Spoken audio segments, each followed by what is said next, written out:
to the 18th installment of Business Newsletter Recap.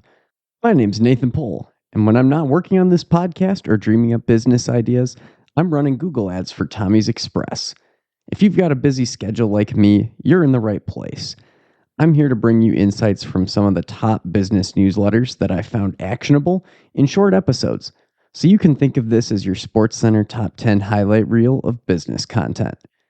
In today's edition, we're taking a deep dive into principles of marketing psychology, which I love to nerd out about.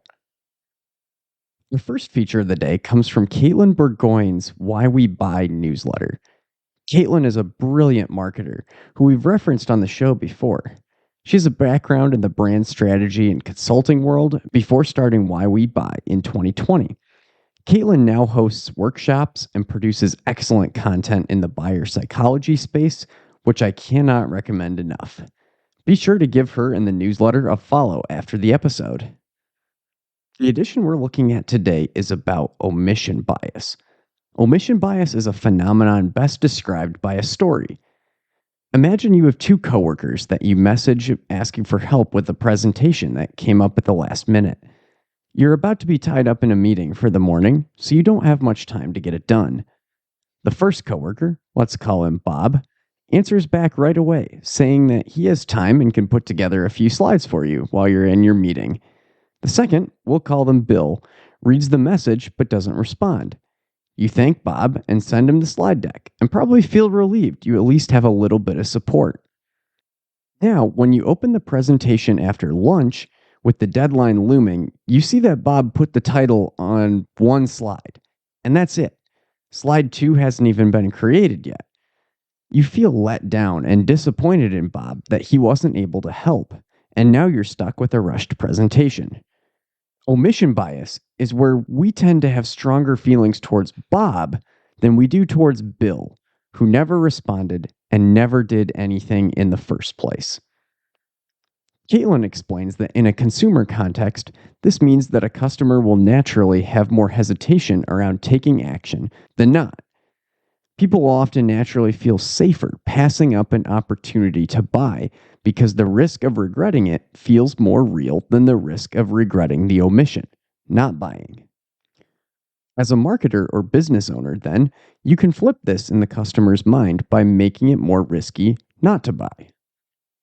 One of the most effective things that you can do to make indecision or omission riskier is to show proof of payoff or a visual of waste that the customer avoids. People need to understand the gravity of what they have to lose if they don't go with you. HubSpot does an amazing job of this, highlighting how much better their customers close, organize their data, and sell when switching to them as a CRM. And they put that together into a return on investment calculator on their website. As for visualizing waste, there is a great story I read in the book Switch by Chip and Dan Heath. John Stegner was a guy who worked in purchasing for a manufacturer, and he found a lot of waste across the company. The most egregious example was that the company bought safety gloves for their factory workers in hundreds of varieties from dozens of different suppliers. And each place negotiated their own prices, so spending was wildly inefficient. To convince the company to take a closer look and negotiate so they can drive down prices with just maybe one or two vendors, John collected a sample of every single unique type of glove that they bought and stacked them all in a conference room for executives to see. This is how you get people to pay attention and feel the pain of not doing anything to address their situation. Another thing you can do to flip omission bias in your favor is to show a price increase happening soon. If a customer sees that a $100 item will get increased next week to $150, they'll see the risk of waiting and purchase sooner. This really only works when you actually have a specific time that a sale will end. People are smart, and they can sniff out the BS if you simply write a headline that says, "Hurry, this offer ends soon," when it definitely doesn't. Don't be Kohl's, where everything is perpetually on sale. Finally, you can reduce the risk of buying in a customer's mind by offering free trials or emphasizing that they can get their money back if they don't like the product or service. This directly eases the worry of regret in their mind as they will either love what they bought or not be out any money. If you have products that are available in samples, giving people a taste of what they can expect will have the same effect. The goal here is to simply be aware of what causes your customer to potentially regret the action of buying and do whatever you can to put their worries to rest. Omission bias is a powerful motivator of consumer behavior, so make sure you put it to work in your favor during your next marketing campaign.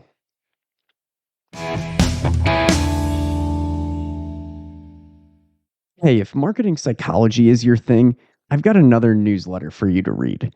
It's called Marketer Gems, written by Tom Snyder. Every week, he breaks down how some of the hottest companies and marketing trends actually work. We've covered some of his editions on the podcast before because they're both insightful and actionable, which is awesome for someone like me who can't spend hours every week doing this kind of research on my own. Join me and thousands of others and subscribe now at marketergems.com. Again, that's marketergems.com. I'll have a link for you down in the show notes. And now, back to the episode.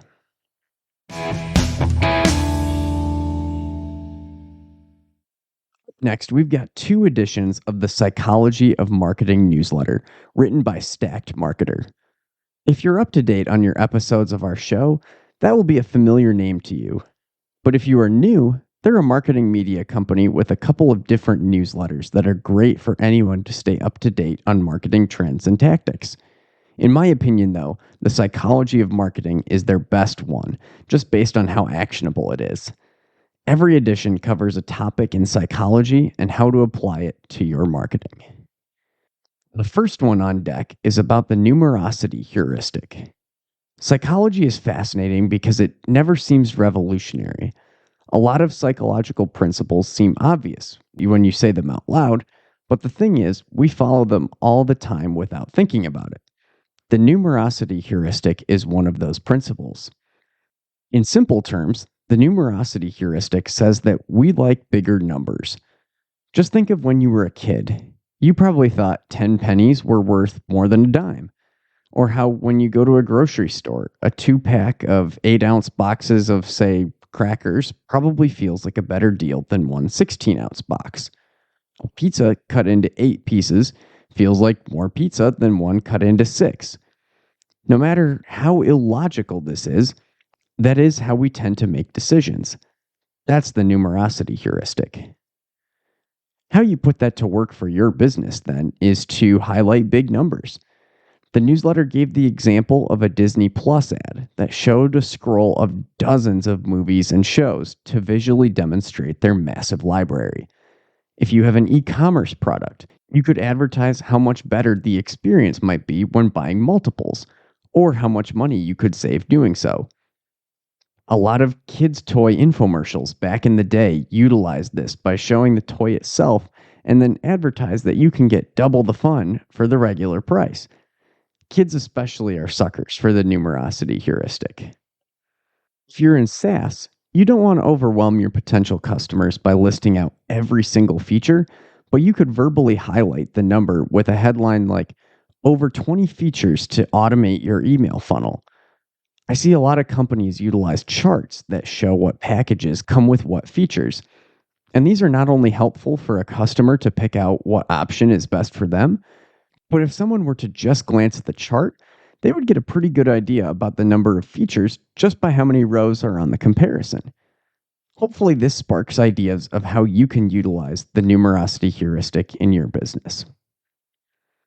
Next up from the Psychology of Marketing is their edition on the curse of knowledge. The curse of knowledge shows up everywhere in life. It's why teachers should be paid the big bucks, in my opinion, because they have to fight it every day. As humans, it is difficult to remember how we felt before we knew something. So trying to teach people who have no prior knowledge or explain something technical to your grandparents can leave us with a lot of frustration. As business owners or marketing professionals, we are especially susceptible. No one else spends as many hours in a week thinking about our product. 95% of people probably aren't as technical as we are in that specific area, But if we're not careful, our marketing messaging will sound like we're talking to industry insiders at a trade show and not the average person who has 1,000 other things going on and certainly doesn't spend their Monday through Friday thinking about the product we're marketing. You have to be able then to cut out the technical jargon. The newsletter made a case study of Stripe, who used to have a tagline that read, "Unified payment structure with RESTful API integration." Now, this is technically what Stripe is, but unless you're a developer, this sentence is just gibberish. I read it in the newsletter and no joke had to Google what the heck a RESTful API integration is, and I still don't really understand it. In the early days of Stripe, when they were pretty much just talking to developers, this worked just fine, but the bigger they got, the more customers were coming to them who were not technical, so they had to pivot the messaging. Today, if you open up stripe.com, their hero text reads, "Financial infrastructure to grow your revenue." That's a statement that everyone can understand and therefore avoids the curse of knowledge. Another way you can bypass the curse of knowledge is to use videos and visuals to demonstrate your product. Dropbox is actually a very technical product that syncs document storage and updates them on the cloud. But they famously made a video demo of how the platform works that got over 75,000 signups. Not only will most people not understand your super technical explanations, but it's also less effective than just showing a visual for how it works. The final point of the newsletter actually intersects with another one of Katelyn Bourgoin's newsletter editions, where she talks about a great way to beat the curse of knowledge. Use your customers' words for your own marketing. If you have a retail or e-commerce business, you likely have tons of reviews on Google, Yelp, or Amazon that you can pull quotes from, or just screenshot an entire response. And if you don't, you should definitely work on that. If you're a B2B company, you should be asking for testimonials from your best clients and use their successes as case studies for your services.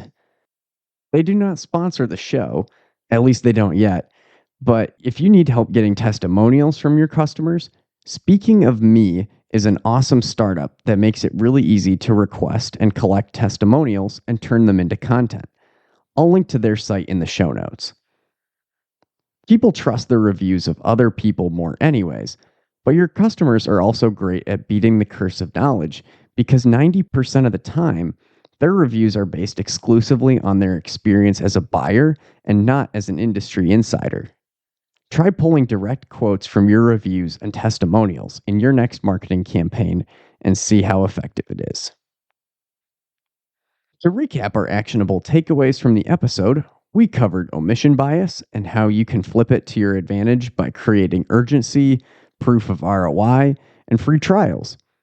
We talked about the numerosity heuristic, where people value higher quantity of things even if they are smaller than one big thing. And finally, we talked about the curse of knowledge and how to combat that by simplifying your messaging, using video demonstrations, and using your customers' own words in your marketing. If you want to subscribe to Why We Buy or the Psychology of Marketing newsletters, I'll have the links for you in the show notes. And if you have any feedback, my contact info is there as well. And if you enjoyed the show, I do say this every time, but it is 100% free to you to leave a rating on Spotify, a thumbs up, or a subscribe on YouTube, or just share it with a colleague or a fellow business nerd who might enjoy it. It does truly mean a lot to me. Thanks for listening, as always, and we will see you next time on the Business Newsletter Recap Podcast.